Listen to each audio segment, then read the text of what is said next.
Alright guys, hi. So video for April 15, 2020. We're covering two concepts today, a lot of information. Unit 3 key concepts, 3.1 European, East Asian, and the Gunpowder Empires expanding, as well as how these empires would administer themselves and how they would kind of control everything within their empire. So let's get started. Firstly, the context surrounding the expansion. So around the late 1300s, you do see the fall of the Mongol Khanates. So remember, Khanates is like another fancy name for kingdom. And with the fall of the Mongol Khanates, you do see a spread of what becomes known as the Gunpowder Empires. And the Gunpowder Empires are going to expand from China because that's where gunpowder came from. And so they're going to expand, allowing several empires, including the Ottoman, Safavid, Mughal, and Russian Empire, to grow really heavily during the period about 1450 to 1750.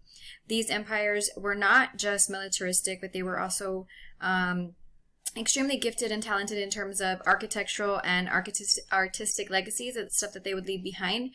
And a lot of the things that they did leave behind was intended to legitimize the rule of the current rulers at that time. So we'll go further into more detail on what that actually means with the further slides.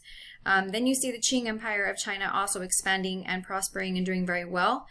You see Europe being able to grow, especially in terms of the transoceanic voyaging and connections with the Americas, which includes triangular trade, which is why I have the picture there.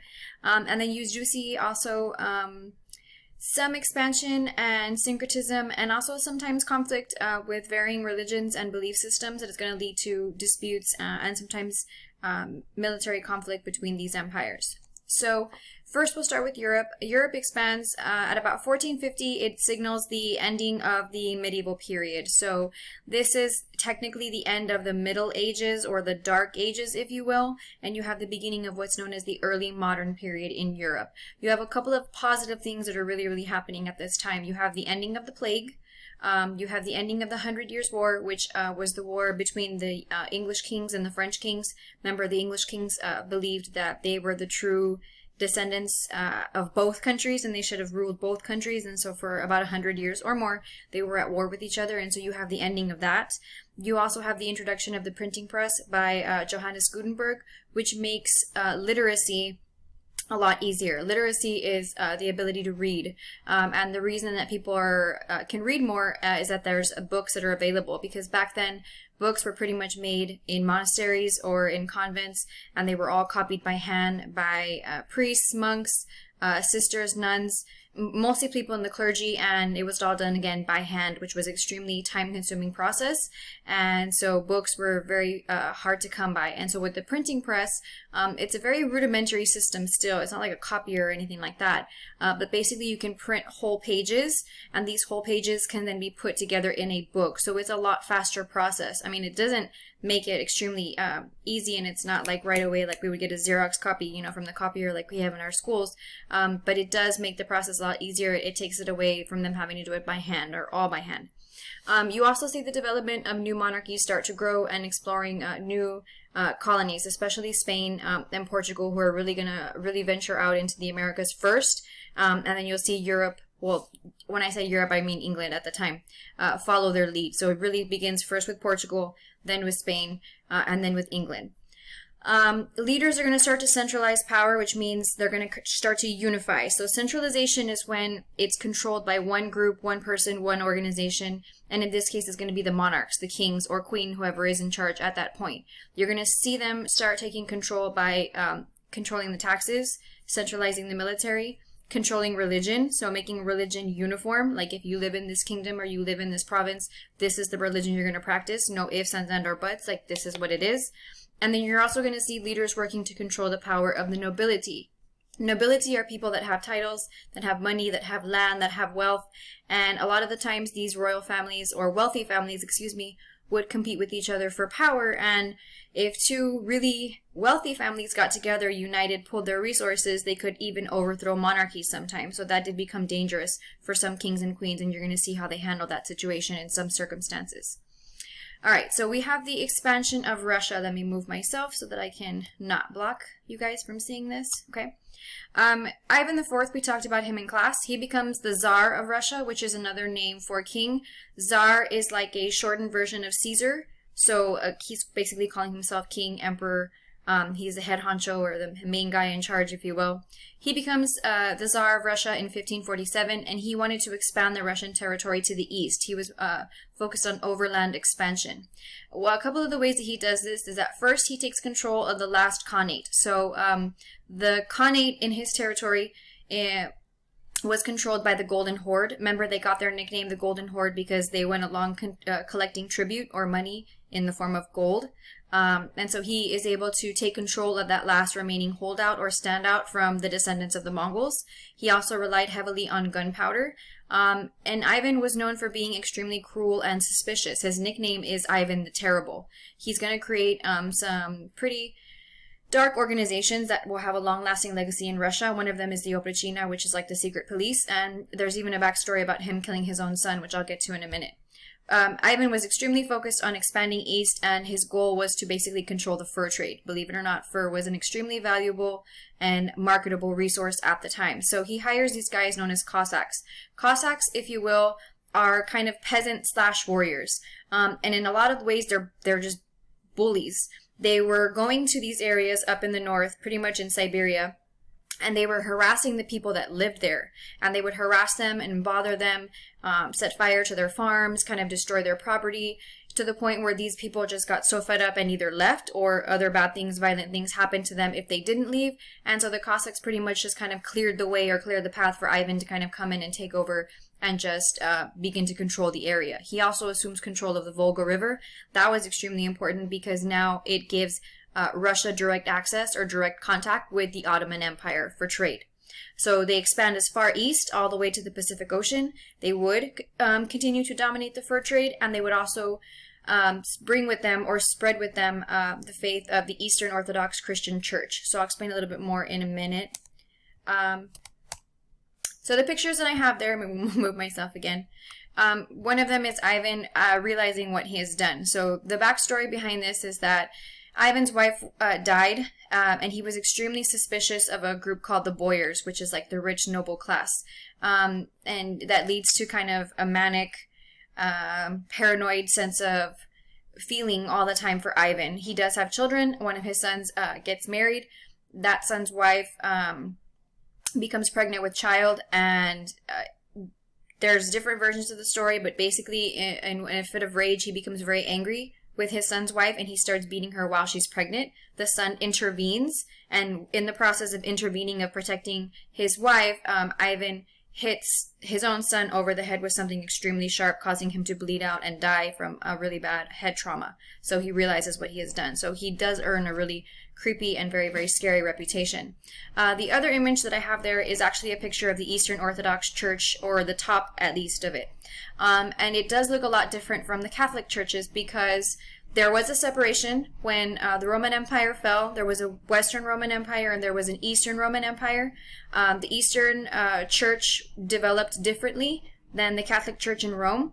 The Eastern Orthodox Church has three kind of horizontal lines that kind of go across in the church, and there's a couple of reasons for that. So on the cross, what you see on the bottom, you see a slanted cross. That's actually supposed to remind people that Jesus was crucified with two other people, thieves, and one of them repented and went to heaven, and the other one mocked him and went to hell. So if you look at the cross is actually slanted to remind you one up, one down. So one went to heaven, one went to hell. So that's the bottom version. The top version is actually supposed to be representative of the insignia, or the marking that Pontius Pilate had put above the cross of Jesus, which was Jesua Dansare Rex Iudorum, which basically means Jesus of Nazareth, King of the Jews. So it's very symbolic. All of those things have a purpose. All of those things have a reason. So if you see it, it's just a different version of Christianity, but the traditions are still all connected. Then you have, the expansion of East Asia. When the Yuan dynasty, or the Mongol dynasty, falls, it's taken over by the Ming dynasty. The Ming are the ethnic Chinese people. So the Yuan dynasty, being the Mongols, those were foreigners. It was the first time that a foreign group of people had ever conquered China, which is a big, big deal. And so now that the Ming Empire has retaken kind of authority, they basically want to erase everything the Mongols have done in that short period of time. And so they stabilize power for the next 300 years. And we're going to talk about how they administer that and how they do that and how they hold on to that power later on. So I'm not going to go into too much detail right now. They'll hold on to that power until Portugal, remember Portugal is being first, and other European nations are going to come in and try and dominate the Asian trade routes. Eventually, the Ming Empire is also going to be overthrown by another group of foreigners. So if you think in terms of China, China was under ethnic Chinese control for hundreds of thousands of years. Then it was foreign, then it was ethnic Chinese again, and it ends with the foreign rule of the Qing dynasty. The Qing dynasty is going to be the very, very last dynasty of China. That dynasty won't fall until 1911. After that, China will become a republic. So this is going to be the very, very, very last dynasty of China. The foreigners that overthrew China are Manchurians. They're from a country called Manchuria. Excuse me, I know that sounds redundant. These are the guys that I talked about. Remember that they made all the men shave their head, and they only had to wear that really, really long ponytail. And we talked about the reasons why they made them do that, and it was basically just because. I am in charge, I have the power, I can do this, I'm making you do this, you are subservient, you have to listen to me, you have to obey. And so that was kind of in your face way of showing that they have the power now and not the ethnic Chinese people. So some important rulers in China during this time are going to be the Qing rulers. So you have the Emperor Kangxi. He was one of China's longest rulers. Very, very peaceful time while he's in charge. He expands China into Taiwan, Mongolia, Central Asia. He imposes a protectorate over Tibet and North India, which reflects China's power even today. So you will see influences of the Chinese culture in Tibet and northern India. Then you have the Emperor Qianlong, who comes into power at a time where tax collecting and governing are extremely important. And I'll explain why that's important in a minute. Qianlong has a reputation for extreme violence, and so he does expand China's borders greatly, but it's through really, really harsh violence towards his people. And the conflict that he created still exists today. A lot of it has to do with the Muslim population that was living in the surrounding areas. He would install the Dalai Lama in Tibet. Remember, the Dalai Lama is the head of Tibetan Buddhism. He would also create very, very expensive campaigns into Tibet and Burma, which pretty much emptied the Chinese treasury and left them broke and unsuccessful. So his efforts were kind of for nothing, if you will. So at the very, very top, the guy in the red hat is Kangxi, and then the guy with the black hat is Qianlong. Qianlong is also going to be important because because China is bankrupt, he's going to make some negotiations, he's going to make some deals with other Europeans to try and bring money or revenue into the empire. So he allows some Europeans to have certain trading rights into China. That's going to be a big open door for a lot of other problems because China had pretty much closed off its borders. They weren't allowing foreigners inside, and now with him kind of reopening the borders, it is going to be kind of essentially in a way, opening a can of worms. So at the time, the king in charge of England is King George III. You guys know him from the American Revolution. King George writes a letter to Qianlong, and he basically says, look, we need more territory. You're giving us one port, we need to have like 10 ports. We need to bring in more products, you need to give us more stuff, the trade needs to expand. And Qianlong says, no, and on top of that, get out of China, which actually doesn't work well for them because eventually it's going to cause a whole bunch of series of wars, and China is actually going to lose control of all of its major ports to European countries. So it's actually going to backfire on Qianlong and the Qiang dynasty. Eventually the government becomes corrupt, it's going to fall to several rebellions, and the peasants are going to rebel, and it's going to be really, really harsh and violent and awful. The government, in response to these rebellions, is going to kill about 100,000 peasants, which doesn't suit well with the people, obviously, if your government is doing this, and so it's going to cause even further conflicts and either further disruption later on. Alright, so now we have the rise of the Islamic gunpowder empires. These gunpowder empires were able to expand because they had extremely strong, disciplined militaries. And the empires that they were replacing were already weak and corrupt. So it was kind of like taking candy from a baby. Europe was too busy fighting itself, their holy wars, their wars for England, the wars for France, and then remember their whole situation with Catholic, Protestant. So they've got their own thing going on in Europe, and it leaves the rest of the Asian territories and Middle Eastern territories for these Islamic gunpowder empires to pretty much go and take over. So it starts with this guy, his name was Tamerlane or Timur. And eventually he's going to kind of be the father or the ancestor of all the other 3 major gunpowder empires besides Russia. Tamerlane, also known for his extreme violence, it is said that he massacred, I want to say 100,000 Muslims, I'm sorry, not Muslims, excuse me, Hindus, when he got to the gates of India.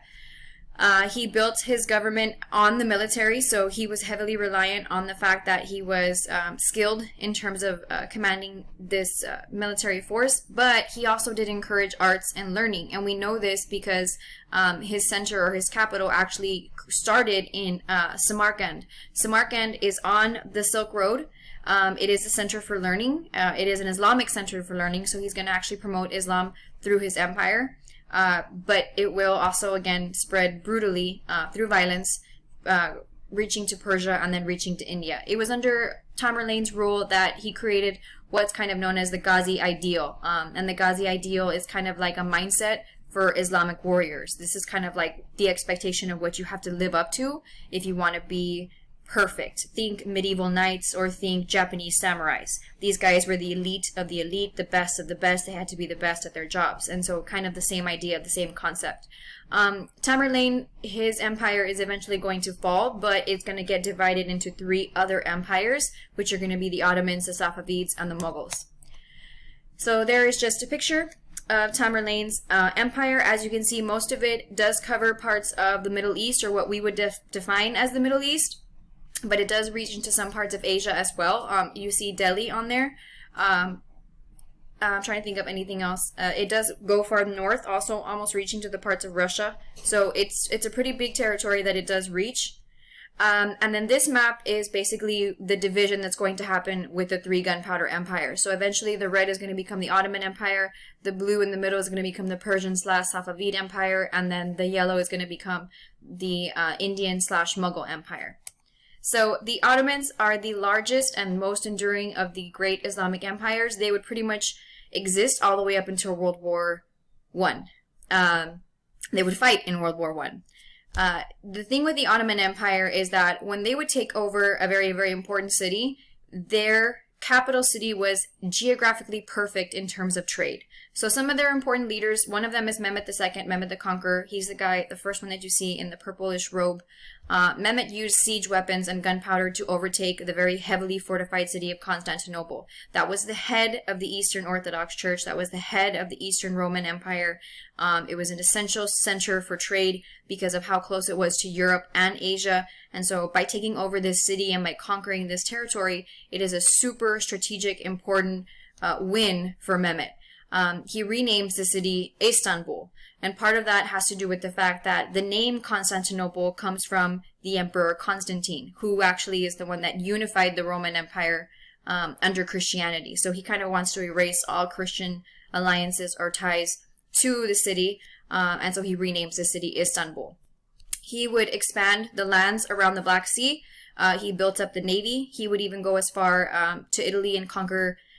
He's going to try and conquer Venice. He's not successful. He gets there. He has gunpowder cannons, which obviously is very, very scary because the Venetians or the Italians don't have those yet. However, he's not successful. So he isn't able to conquer the city fully. However, the Venetians don't want to start a war with Mehmet, realizing that he has these very, very powerful weapons and he's pretty much already destroyed Constantinople. So essentially, they basically say, look, if we give you money every year, will you leave us alone? And he kind of says, okay, sure. And so it becomes kind of like a tribute system. They have to pay him taxes annually to not be invaded. Then you have Suleiman, who comes after Mehmet, a couple of successors after Mehmet. He's not directly after Mehmet. Mehmet, it's like 1453, and then Suleiman, I want to say, it's like 1520. So there's a gap between them. Suleiman, he earns the name the Magnificent. He built a lot of mosques, which are like churches. He built a lot of museums, a lot of palaces. There was a period of peace. He was big on learning. It's where the Ottoman Empire probably reached its peak. He was able to send troops all the way into Christian Europe, into Vienna, which really freaked out the Europeans because nobody had made it that far north yet. The thing is that Vienna is very mountainous or hilly, and it's kind of hard to take those big giant gunpowder cannons up the mountains. So they have the weapons, but they were getting stuck in the mud, they were getting stuck in the swamps, and so it was kind of like the same or similar situation that happened in Venice, is that the Venetians would the people from Vienna would eventually pay them to kind of just say, leave us alone. Like, leave us alone, we'll pay you protection money. The Suleimani army will eventually also conquer the island of Rhodes, which is near Greece in the Mediterranean. That was important because it was kind of like a stronghold of Christian knights that had settled there after the Crusades, and they stayed there in that area. And then they were able to, or Suleiman was able to overthrow that area, and so he conquers parts of Greece. And then in the 1550s, he takes over Tripoli, which is in northern Africa. So as you can see, his territory is greatly expanding. After Suleiman, however, the Ottomans had a very long string of weak sultans. And I kind of take, I don't know how to explain it. I don't like the word weak sultans. A lot of these sultans inherited the title as very, very young boys. They were like 9, 10, 12 years old. And so they had regents, or they had people ruling for them. So it's not that they necessarily were weak. It's just that they were not prepared. They hadn't had the skill or the training or maybe the discipline, or maybe they just had really bad advisors who were making bad decisions for them. So it's credited, or it's titled as weak sultans, but a lot of that has to do with the fact that these young boys who were taking over for their fathers were taking over at a very, very young age. The other thing that helps bring down the Ottoman Empire is going to be harem politics. So in the Ottoman Empire, they are allowed to have more than one wife. They're also allowed to have concubines, which is kind of like girlfriends. And they were kept in this area of the palace known as the harem. So it's essentially where all the women gather. Well, all these women have children by the Sultan, and all these women want their children to be the next in line. So these women all start scheming. Think of your favorite telenovela, your favorite, soap opera, and it's all the women like bickering and fighting and a whole bunch of slapping going on. And it was pretty much that. It was a bunch of backstabbing happening for these women who were trying to put their children in high positions of power. So that's going to bring them down.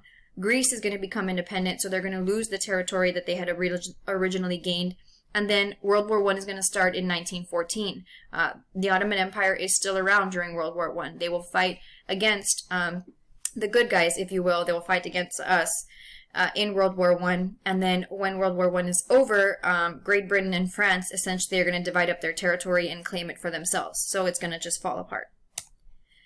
Then you have the Safavids. The Safavids did not have a strong navy or any kind of natural defenses. So if you go back and think about that picture that I showed you originally, they're in the middle of those empires. And they don't really have any protection on either side because they are surrounded by enemies. They have the Ottomans to the left, they have the Mughals to the right, and then to the north of them they have the Russians. So pretty much they're surrounded by enemies. Like I said, it kind of repeats itself.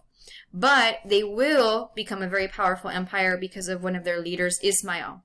Ismail is actually going to push into Iraq and Iran, and he's going to name himself the first Shah, which is like another name for king. They love to have all these different names for king.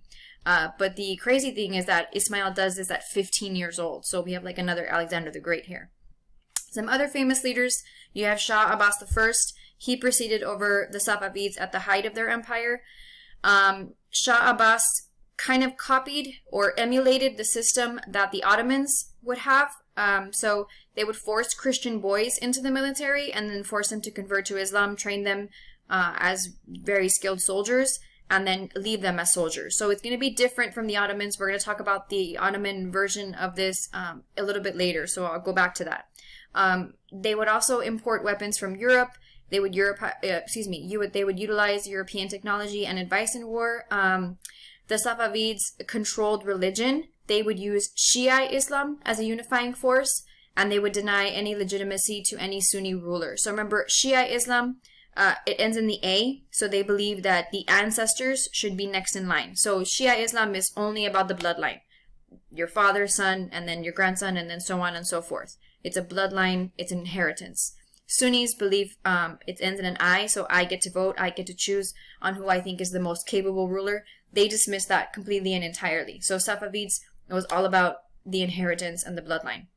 It's going to cause tensions because the Ottomans are Sunnis. So even though they're both Muslim and they both practice Islam and they're both trying to fight for Islam, they have conflicting ideas.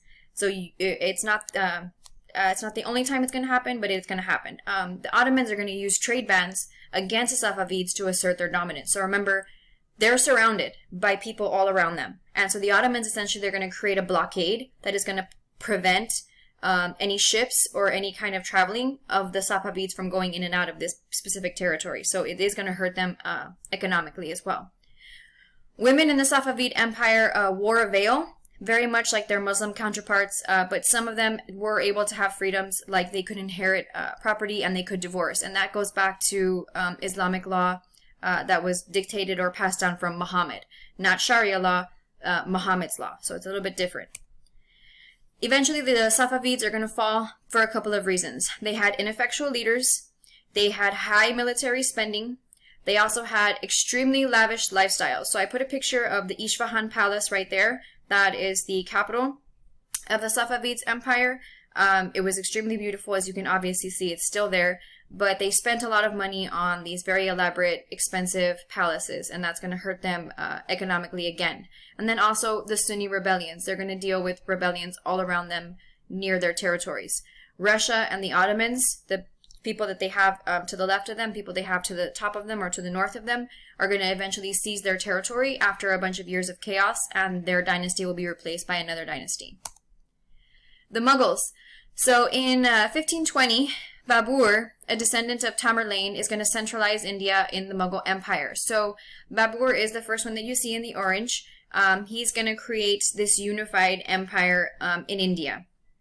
Under his successor, so after him, his grandson, Akbar the Great is probably going to be the most well-known of the Mughal emperors. So Akbar does a couple of great things. He's the guy up here with the mustache and the turban and the earring. So Akbar would rule the Mughal Empire at the point probably where it was its richest and most well-governed state in the world. He had an extensive overseas trade of goods, textiles, spices, precious stones, gold, silver. Under Akbar, there's some conflicting stories, but mostly Akbar was an extremely tolerant person. India has a very, very rigid caste system or caste system where everybody is defined pretty much from the moment you're born. And you are born into a certain caste and you can't get out of that caste. It isn't until you're reincarnated or until you have another life that you could eventually maybe move up if you're a good person. But their caste system is very strict and very rigid. Akbar was trying to kind of create a blended version of this. He was trying to unify Islam and Hindu beliefs or ideas. He didn't want a separation of his people.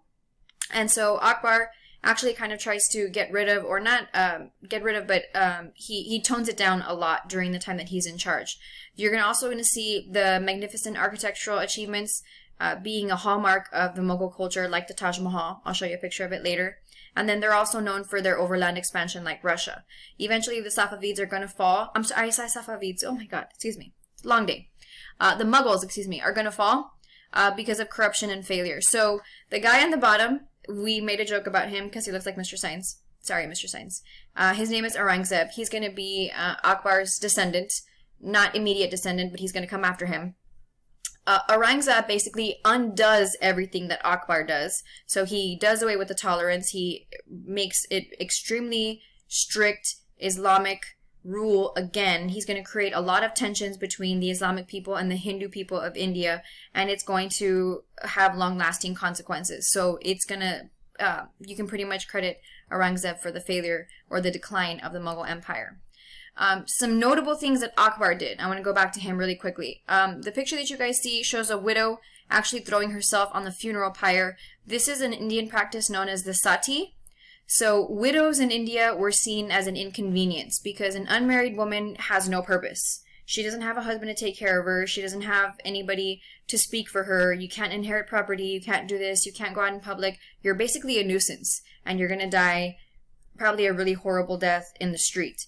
And so women were actually encouraged to throw themselves with their husbands into the fire because they didn't want them to be like a burden on society. Akbar actually does away with this practice, and he encourages remarriage, which is something that was new at the time, or the concept was new. He would allow widows to remarry or take another husband if their previous husband had already died. And so that's a positive thing, obviously. The other picture shows a very, very young girl and a much older man. Another practice that Akbar did not appreciate was child marriages in India. So you sometimes had girls as young as 10, 11, or 12 marrying men into their 30s and 40s and 50s, and that was not something that Akbar agreed with either. And so he did try and eradicate or eliminate the process of child marriage in India. And the very last picture is the caste system, which I talked about. So you have very definitive, distinct, outlined caste systems. You have the priests in the top and the teachers, then you have the warriors and the rulers, then you have the farmers and the traders, then you have the merchants, then you have the laborers, and at the very, very, very bottom you have the Dalits. These are the outcasts, these are the untouchables, these are the people that do the jobs that nobody wants to do. In ancient times, people used to make them wear a bell so that if you heard them on the street coming, you would know to leave, because these people were unclean and you didn't want to be anywhere near them. So very, very strict system. Okay. Take a breath. Actually, I'm going to drink some Diet Coke. Okay. So, the administration of empires. How do these empires hold on to power? How do they make sure that they really solidify themselves as being in charge and making sure people know that? That's what the key point or the essential question is how do they legitimize and how do they consolidate? How do they keep power under their control? So a couple of examples. In England, you have King James I. After a whole bunch of craziness, Catholic, Protestant, Catholic, Protestant, Catholic, Protestant, England is eventually going to settle on Protestant, and you're going to have James I of England / James VI of Scotland, because he was also the King of Scotland, become the king of both. It's under him that he's actually going to establish what we would call Great Britain, and he would take the title as, I want to say Your Majesty, but I could be mistaken. Anyways. He was a big advocate of the divine right of the king, which basically means that God has specifically chosen this person to be the monarch. And so if God has chosen this person, disobeying the king is equal to disobeying God. And this essentially made the king the head of the government, but also the head of the church, which was a big slap in the face of the Catholic Church, because in the Catholic Church, the Pope is the head of the church. And so remember, after all of that religious conflict, all of those religious wars, it's going to come down to this. Another way that England held on to control was through bureaucratic elites. So people that are put in positions of power by the king. So the king is going to choose these people for certain jobs. Some of these jobs included collecting taxes. Some of them included enforcing laws. So these would be like justice of the peace, sheriffs, and other titles like that.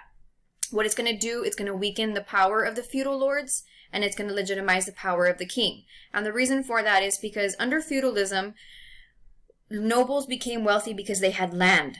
And in this case, if the king is giving you a job, and he's giving you a role, and he's giving you a title, and he's giving you, you are the 3rd Earl of something, and you have a name, the recognition that comes with that also makes you loyal to the king. So instead of being loyal to yourself, your loyalty has to be with him, because he's the one paying your salary.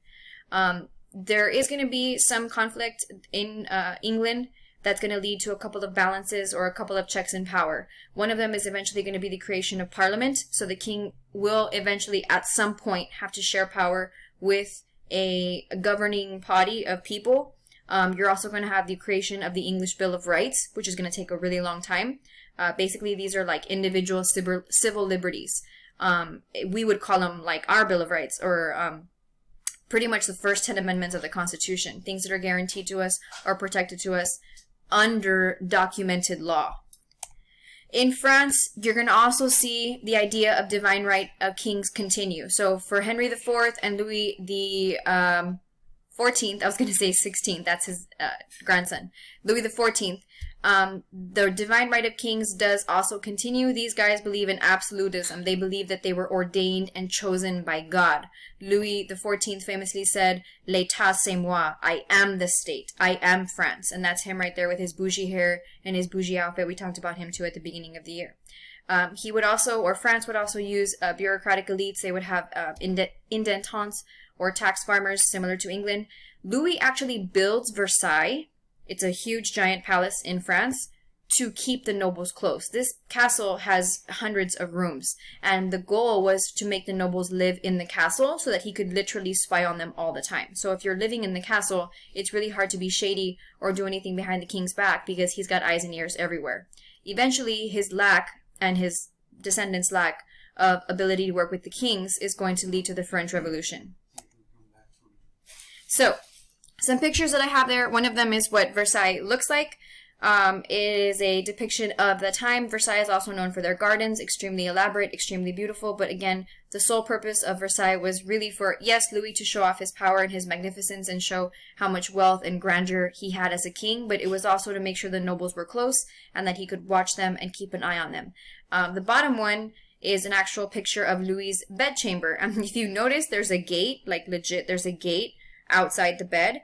And the reason for that is because there wasn't a very elaborate system that was set up for addressing the kings, waking the kings up, a ceremony every morning, and the nobles of France would have to wait behind the gate for the king to kind of get up and then have other people dress him, and there was a line and a procedure of things that these guys had to follow. So it's pretty crazy, almost like watching an animal in a zoo, or if you will. The other very last picture is the Hall of Mirrors. So it's also in Versailles. Louis XIV dubbed himself the Sun King, or I was going to say Le Roi du Sol. I could be wrong, but the Sun King. So one side of the hall is mirrors, and the other side is windows. So as Louis walked down this hall, it would give the appearance that the sun was literally following him. So he had a pretty big ego. Okay, Russia. So Russia had a very extremely strict social class. They had the boyars, which I talked about. The boyars are rich landowners. They're at the very top, and then the serfs are at the bottom. They're peasants. They're essentially slaves. They just don't like the name slaves, but that's what a serf is. Ivan IV, like I talked about, hated the boyars. He thought that they were going to eventually try and overthrow him. That's a guy that was very cruel, very suspicious. He forced the boyars to move to Moscow. So kind of similar to Louis, except that he didn't create a house for them or a palace for them, but he made them move to the central capital or the central city so he could also keep a close eye on them. Because remember, he also created the Oprechina, the secret police. This would eventually develop later, much later, into what we would know as the Russian KGB. Very, very secret type of stuff. Then you have Peter the Great. Peter the Great is the guy there in the middle. He would eventually defeat his sister and a boyar-led army to take control of Russia. So he consolidated rule by eliminating threats. That essentially means he killed anybody in his path. He's going to organize Russia into provinces. He's going to use bureaucratic elites, which are paid government officials under his control, to collect taxes. And then he would eventually also create a senate. So kind of like a parliament, a group of individuals, advisors, counselors, to help him make important decisions. Okay, so how did empires control vast lands? That means, like, going back to like Greece and Rome, those empires were very, very hard to administer because they were so spread out. So how do these new empires keep from making the same mistakes? Well, they created other systems in place. One of them that the Ottomans actually created is known as the Devshirme system. And this goes to the idea that I was talking about earlier in Janissaries and these Christian boys. And we talked about this in class. So the Devshirme system is basically a way for the Ottomans to supply their military forces. What ended up happening was that certain territories in the Ottoman Empire were expected to pay tribute to the Sultan in these young men. So these young men ranged in the age of 8 years old all the way up to 20. They were taken, they were stolen, they were bought, if you will. I mean, all different kinds of things from their families. And then they were basically trained in politics, arts, and the military. They were forced to convert to Islam. They were educated. Many Christian families actually saw this as a way for their boys to have a better life because their families were so poor in the lands that they originally lived in that this was the only way that they would actually have a chance to survive. And so some people will see it as a negative and some people will see it as a positive. The elite of the elite. So the Devshirme is the system of taking these young Christian boys from their homes, training them in the military, training them to be these very, very skilled warriors. The ones who showed exemplary status were chosen as Janissaries. These guys were like your special forces, the elite force of the Ottoman army. These guys were groomed to be the administrators, to be scribes, to be tax collectors, to be diplomats, and it was a guaranteed path of upward mobility. However, they were still technically classified as slaves of the state. Okay, so yes, essentially considered slaves of the state because they didn't actually have the freedom or the ability to leave this system if they ever wanted to. They had upward mobility. They received certain benefits in the empire. the uniform itself made them recognizable to other people, but having the freedom or the choice to leave wasn't an option. So some pictures there. The Janissaries were an extremely, extremely organized military force. Like I said, they were the elite of the elite, if you will.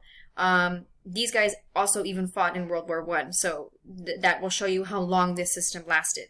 The other image I have of there is Vlad the Impaler, or Vlad of Wallachia. You guys might know him as Dracula. So he actually was a real person. During the time of Mehmet II, he actually is allegedly, or was allegedly, a prisoner of Mehmet's father, the Sultan, him and his brother. So he was also trained. So he also knew a lot of the tactics of these Ottoman Janissaries and the system, and is where he kind of earned his reputation for being cruel. So Dracula was technically Prince of Wallachia, a territory in the Balkans, in Europe, and he was taken from his home. His father lost his lands, and it was given to the Ottomans. When Vlad is able to escape imprisonment, he goes back to claim his homeland, and then the Ottomans continue to invade his territory. So in order to send a message to the Ottomans, under the banner of Christianity, Vlad the Impaler, earns his nickname very, very well. So he begins impaling his enemies, and he would leave fields of hundreds of bodies impaled, which is basically you're put on a wooden spike from the center of your body, and then again left on display. It's a very brutal and very ugly way to die, but he was doing it to send a message to the Ottomans that he was going to do anything, one, to reclaim his kingdom, two, to fight and restore Christianity to the kingdoms of the Balkans, and three, was he really a blood-sucking vampire? No. It's because of the cruelty that was depicted in his actions that he earns the reputation that he does, and that history remembers him the way that they remember him. Alright, so we're getting towards the end, I promise. Centralizing control in China and the Mughal Empire.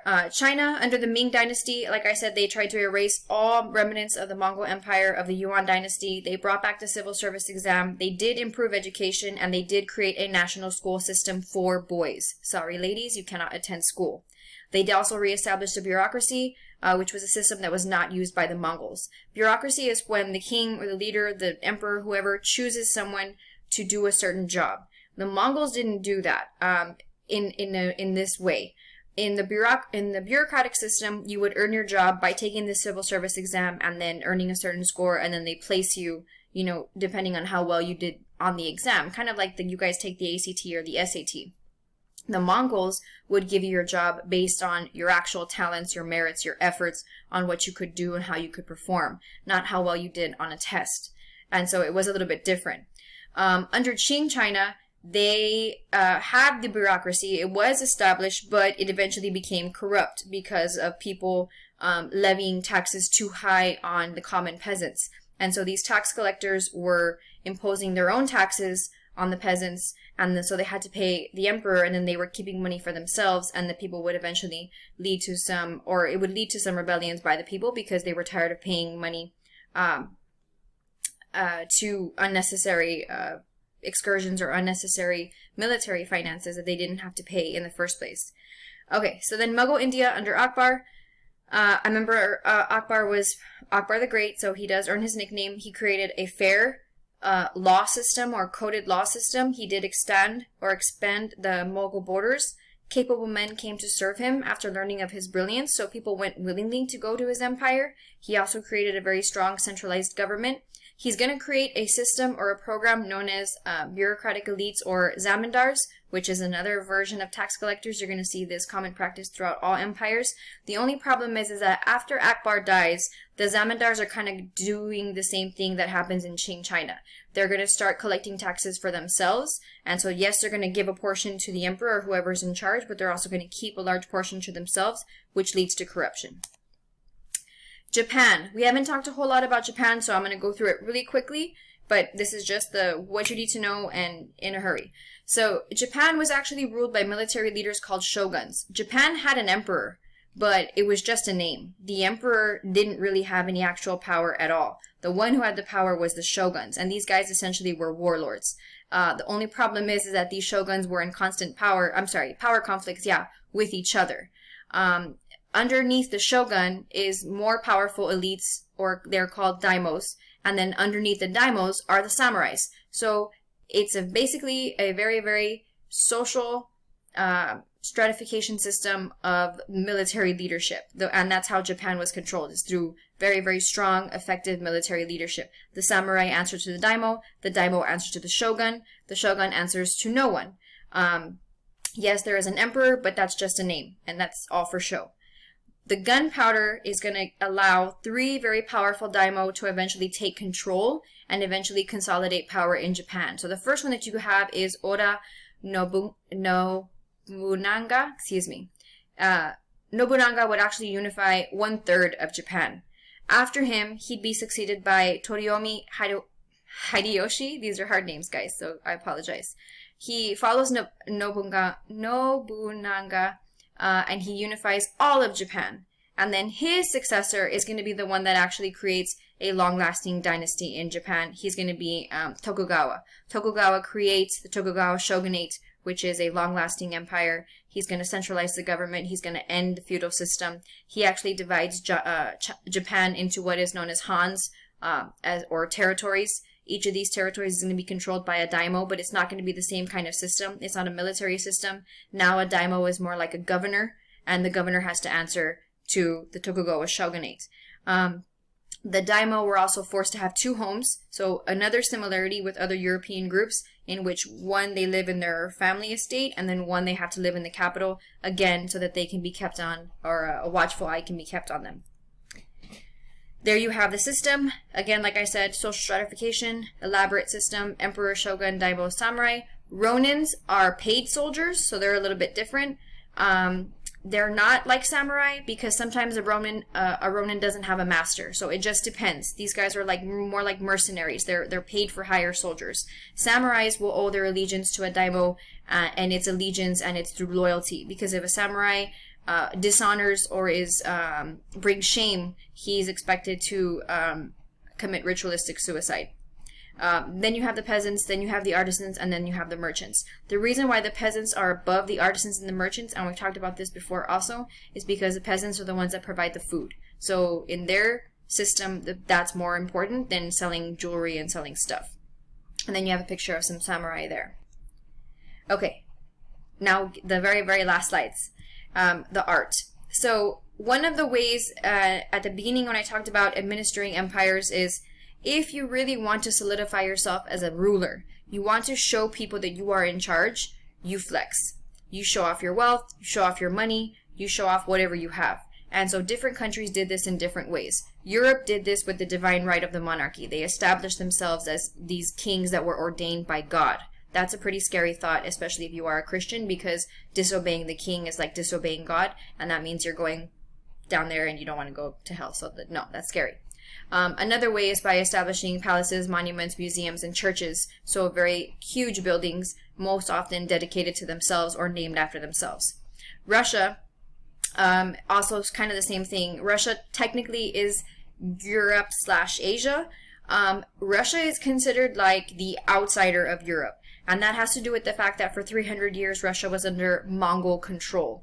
And so many Europeans don't see Russia as a European country. They see them as foreigners. They see them as outsiders. They have a completely distinct culture that is not European. It's a Russian culture. It's very unique to them as a people. And so one of the ways that they tried to legitimize their power, was by trying to make themselves seem more European. So they created very elaborate palaces, and the picture I have up there is the picture of the Winter Palace in Russia. Very, very beautiful place.